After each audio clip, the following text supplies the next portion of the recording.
या ठिकाणावरून अभिनंदन करू इच्छितो की आपण सर्वजण खूप छान आणि एकीने संपूर्ण महाराष्ट्रभर हे आंदोलन राबवत आहात। त्यासाठी आपण अशीच एकी ठेवावी। खूप दिवस झालं माझ्या खुरेशी बांधवांना म्हणत होतो की बाबा तुम्ही काय खूप मोठं क्राईम करत नाही।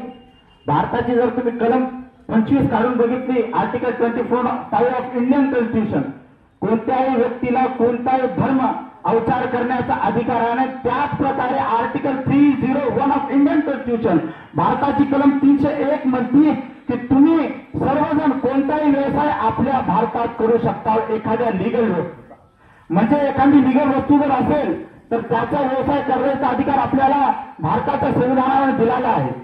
त्याच्यामुळे मित्रांनो, मला आज मी माझ्या जास्तीत बोलणार नाही, फक्त मला एवढंच सांगायचंय की आपण जेव्हा एखादा गुन्हा करतो, आपल्याच्यानं जेव्हा एखादा गुन्हा घडतो, तर ते गुन्ह्याची आपल्याला ते गुन्ह्यासोबत डील करण्यासाठी, त्या गुन्ह्यासोबत दखल घेण्यासाठी आपले पोलीस बांधव आहेत। ते मला माझ्या महाराष्ट्राच्या पोलिसवर भरोसा आहे, ते सक्षम आहेत। एखादा जर गुन्हा घडला तर ते करू शकतात।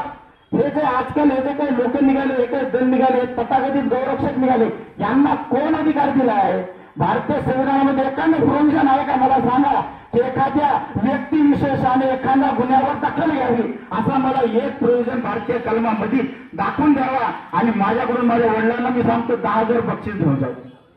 त्याच्यामुळे मी सांगतो मित्रांनो, असं नाहीये एखादं बघा, सर्वजण चुकतात, सर्वजणांकडून गुन्हे होत असतात, पण एखादी गोष्ट जर घडत असेल तर त्याचा सर्वोच्च अधिकार प्रशासनाला आहे।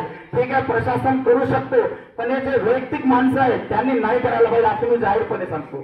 आणि सोबतच मी खुरेशी समाजाला सांगतो की खुरेशी समाजाचा जो काही व्यवसाय आहे तो एक खूप मोठा भारताची अर्थव्यवस्थेचा एक कणा आहे। माझ्यासमोर काय आकडे आहेत, 2023-24च्या आकडेवारीनुसार मी खुरेशी समाजाला दिलेला बिंदा सांगायलो।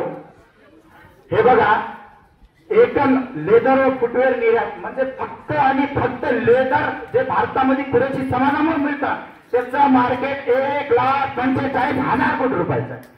हे तुम्हाला जाहीरपणे सांगतो, उगं नसते आपल्या हातात टक्केवारी, वाटलं तर तुम्ही सर्च करून बघा।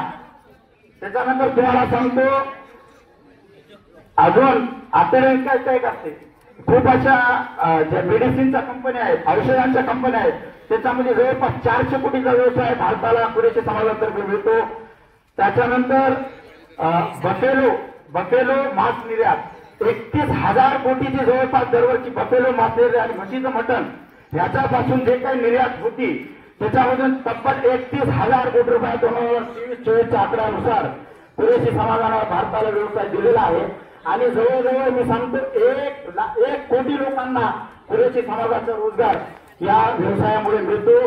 त्याच्यामुळे माझी पोलीस प्रशासनाला विनंती आहे, आपल्या महाराष्ट्राच्या प्रशासनाला विनंती आहे की हे जे कोणी तथाकथित गौरक्षक असतील, जे कोणी व्यक्तिगत माणसं असतील, जे काही खुरेशी समाजाच्या सर्वसामान्य गरीब लोकांना त्रास देत आहेत, त्यांना महाराष्ट्र सरकारनं आवर घालावं व एक एवढा मोठ्या प्रकारचा व्यवसाय देणाऱ्या खुरेशी समाजाला जवळपास 9 लाख करोड रुपये 2023-24च्या आकड्यानुसार आपल्या भारताला भेटत आहे। एवढ्या मोठ्या समाजाच्या लोकांच्या प्रति कुठेतरी महाराष्ट्र शासनाने यांना सुद्धा संरक्षण द्यावं आणि यांचा सुद्धा कुठेतरी विचार करावा, असं मी सांगतो। थांबतो। जय हिंद, जय महाराष्ट्र।